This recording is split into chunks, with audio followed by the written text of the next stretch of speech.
जब इंसान आखिरी सांस लेता है, उसी पल उसकी आत्मा शरीर से अलग हो जाती है। यह प्रक्रिया लंबी और काफी दर्दनाक होती है। शरीर छोड़ने के बाद आत्मा तुरंत दूर नहीं जा सकती।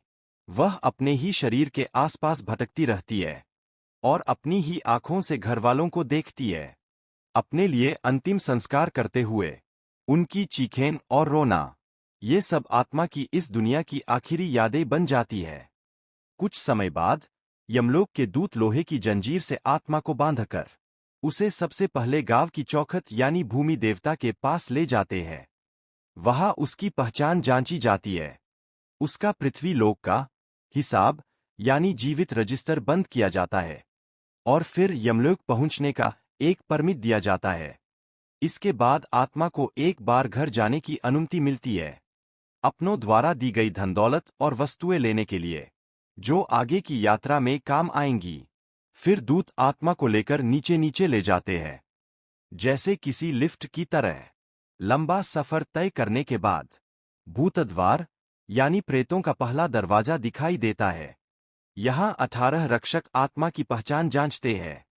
इसके आगे है कंकर पत्थरों और कीचड़ से भरी पीली पगडंडी, जिसे हम पीली नदी का मार्ग यानी पीला रास्ता कहते हैं। रास्ते के दोनों तरफ खून जैसे लाल मांझर फूल यानी पियान फूल खिले होते हैं। इस रास्ते के बाद आता है स्मृति मंच, जहां आत्मा खड़े होकर पृथ्वी लोक की हर चीज देख सकती है।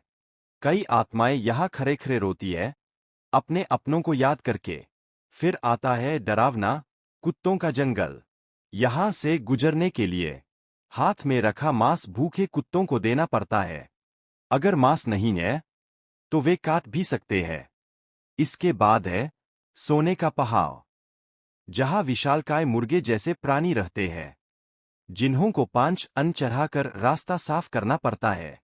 अगला पड़ाव है निर्जन गांव, जहां वे आत्माएं रहती है जिनकी पूजा अर्चना कोई नहीं करता। इनसे बचने के लिए कुछ धन देना पड़ता है। इसके आगे है भूल-भुलैया महल, जहां एक झरना है। उसका पानी पीते ही आत्मा अपने जन्मों जन्मों के पाप बोल देती है। फिर आत्मा फेंगरू नगर पहुंचती है, जहां 10 यमराज क्रम से आत्मा का न्याय करते हैं।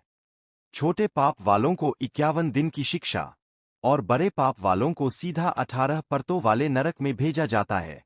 दंड के बाद